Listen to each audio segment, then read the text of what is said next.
This is the second in a three-part series on developing leaders. Last time in part one, we talked about the why of developing leaders, why developing leaders is important. With that foundation, now we want to think about who, as we want to invest and build up, develop other leaders. Who are we looking for? So some qualities that we're looking for, and it's a long list because there's lots of wonderful things that we want to be on the search for in terms of leaders. So one thing we want is a Jesus follower. And that flows right out of the foundation of the why. We want somebody, at least in the church context, who's a Jesus follower, who's a servant leader, who desperately wants to follow Jesus. Another quality we're looking for is somebody that's Holy Spirit led, who just is trying to be nudged and encouraged by God. Maybe somebody who's prophetic, who tries to say those hard things or sees things that other folks don't.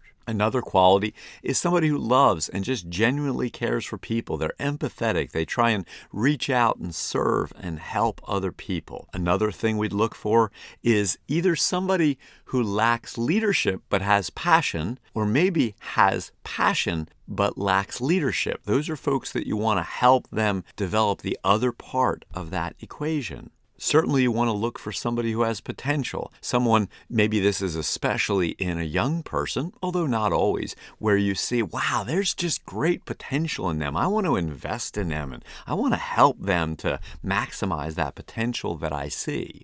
It might be somebody who really takes responsibility for themselves. You can see where they're trying to lead themselves and head in new directions, and you want to feed into that. You want to help them along that journey. It might be one of those kinds of people who kind of sees a little bit further ahead. They have a sense of vision, or somebody who sees, okay, maybe they don't see where we're going, but they can see those steps to help to get there. They're one of those strategic type people. Those are worth investing in. You maybe want to look for somebody who builds teams that other folks want to be around, that helps to collaborate and inspire. Look for the person in the center of the crowd, and they're worth investing in. I've always gone by the old adage for hiring: look for somebody with competence, character, and chemistry. Look for those kinds of people. Are they good at what your field is in a particular team, in the church setting perhaps, or just in general, they have some skills?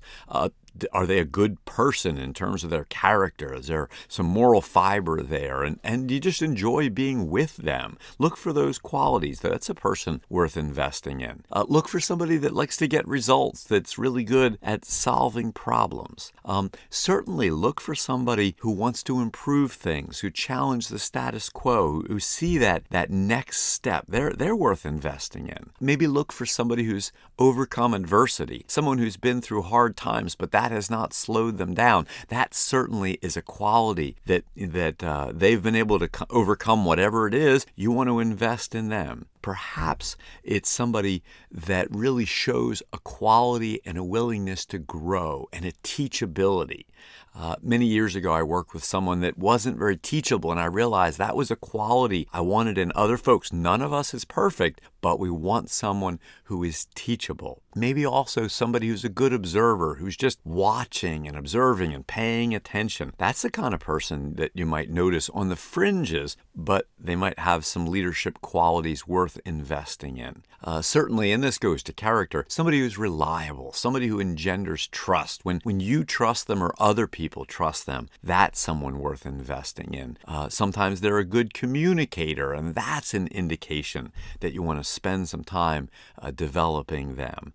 Maybe they have some courage. Maybe they're willing to take risks, to go out ahead of the crowd. That's another quality to look for. Look for some confidence or some assertiveness. All of these qualities, certainly nobody has all of these qualities, but if you see some of these qualities in the people around you, then it's time to think about investing and developing them. So that's the who we're looking for. Next time, we'll be talking about what to do to develop the folks. We've had the why and now the who. Now the next tool will be the what of what to do. So again, as always, if you've enjoyed this and found it helpful, pass it on to somebody else who is also thinking about developing leaders. Take care.